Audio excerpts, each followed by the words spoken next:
Ilohiy qonunlar. Sulh borasidagi ilohiy sunnatlar. Sulh arabcha so'z bo'lib, kelishuv, ittifoqlashuv, janjallashmaslik ma'nolarini anglatadi. Bu so'zning ziddi arazlashmoq, urushmoq, kelishuvni buzmoq, ajrashib ketmoq va hokazo. Sulh borasida ilohiy qonun bitta. As-sulhu xayru. Ya'ni sulh, kelishuv, yarashuv, urushmaslik eng yaxshi, eng afzal. Arab tilida xayru so'zidan odatda axyar ma'nosi iroda qilinadi. Axyar eng yaxshi degan ma'noni anglatadi. Alloh Qur'onda marhamat qiladi. A'udhu billahi minash shaytonir rojim.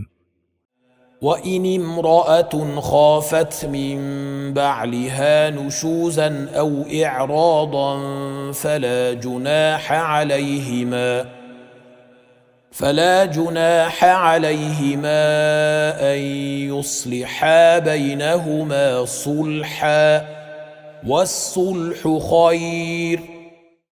Qaysi bir xotin eridan unga nisbatan ko'ngilsizlik yoki voz kechishidan qo'rqsa, ikkisining o'rtasini isloh qilib olishlarida ularga gunoh yo'qdir, sulh yaxshiroqdir. Niso surasi 128-oyat. Shariatimizning asl maqsadi do'stlashish, ahillik, aloqalarni yanada mustahkam qilishga qaratilgan. Shuning uchun garchi shar'an ruxsat bo'lsa-da, lekin sulhning ziddi bo'lgan taloq so'zini ishlatish Rahmonning arshini qimirlatadi. Payg'ambarimiz sollallohu alayhi va sallam bir-biringizni yomon ko'rmanglar, bir-biringizga hasad qilmanglar, bir-biringizga orqa o'girmanglar, birodar bo'linglar. Allohning bandalari musulmonga o'z birodaridan 3 kundan ortiq arazlashi halol emas deganlar. Shu bois dinimizda ahillikni ketkazadigan hasad, gina kabi illatlar harom qilingan. Aksincha, musulmonlar jamiyati qanday bo'lishini bayon qilib, Habibimiz sollallohu alayhi va sallam mo'minlarning o'zaro rahm qilishlari, do'stliklari va mehribonchiliklarida xuddi bir tanadek ekanini ko'rasan.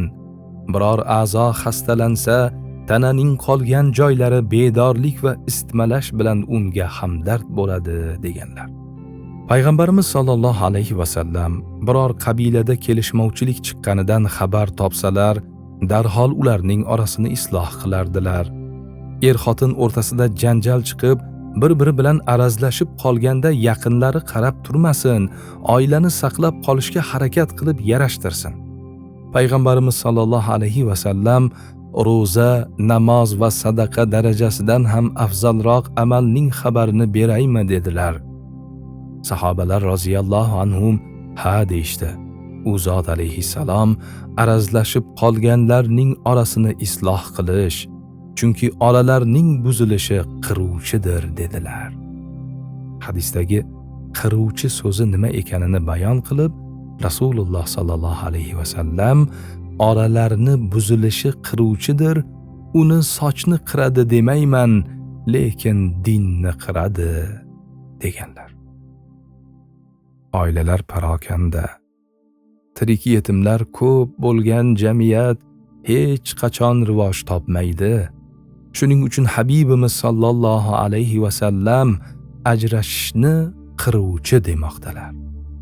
Shariatimizda yolg'on gapirish harom, qoralangan va gunohi kabira amallardan biri bo'lsa-da, er-xotinni yarashtirishda undan foydalanish mumkin.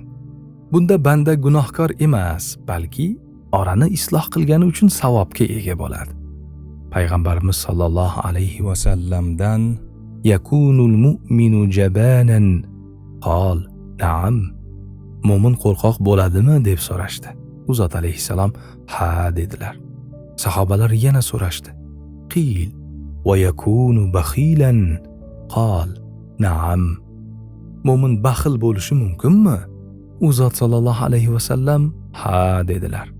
Qila va yakunu kazzaban qala la. Mo'min yolg'onchi bo'ladimi deb yana so'rashdi. U zot alayhissalom yo'q dedilar. Qarindoshlar bilan ahli bo'lishga dinimiz buyuradi. Rasululloh sallallohu alayhi vasallam siylay rahim qiluvchi bu mukofotlovchi emas, balki qarindoshchilik uzib qo'yilganda uni bog'lagan kishi haqiqiy siylay rahim qiluvchidir dedilar. Mukofotlovchi degani qilganiga yarasha javob qaytaruvchi, salomga yarasha alik oladigan deganidir. Yaxshilik qilgan qarindoshiga yaxshiligiga yarasha javob qaytarib, bordi keldi qilganlar bilangina aloqa qilib yurgan kishi siylay rahim qiluvchi hisoblanmaydi. Dinimizda yolg'iz o'qilgan namozdan ko'ra jamoat bilan o'qilgan namozning savobi 27, ba'zi hadislarda 25 barobar ko'pdir. Jamoatda ahillik, ittifoqlik bor. Jamoatdan yiroqlashishda esa xudbinlik, sovush bor. O'zaro ahillikni ta'minlaydigan yuqoridagi kabi qoidalarni Habibimiz sallallohu alayhi vasallam aytganlar. Ularga amal qilsak, jamiyatning barcha qatlamida ahillik, inoqlik, birdamlik kelib chiqadi. Rasululloh sallallohu alayhi vasallam mo'minning tabiati shunday bo'ladiki, odamlar u ham odamlar bilan do'stlashadi. Birov bilan do'stlashmaydigan, birovlar ham u bilan do'stlashmaydigan odamda yaxshilik yo'q deganlar. Sulh faqat yaxshi ishlarda bo'ladi. Gunoh, ma'siyat ishlarda sulhga ruxsat yo'q, balki harom amaldir. Begona erkak va ayol kelishib, sulh tuzib zino qilishi yoki ikki kishi kelishib uchinchi odamning haqqini o'zlashtirishi, ozor berishi, zulm qilishi joiz emas.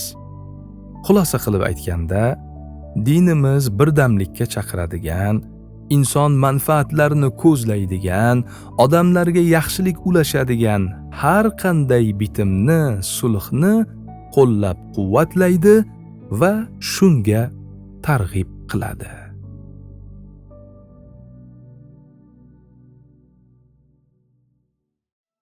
Audio kitob Ilohiy qonunlar. Muallif Odilxon qori Yunusxon o'g'li.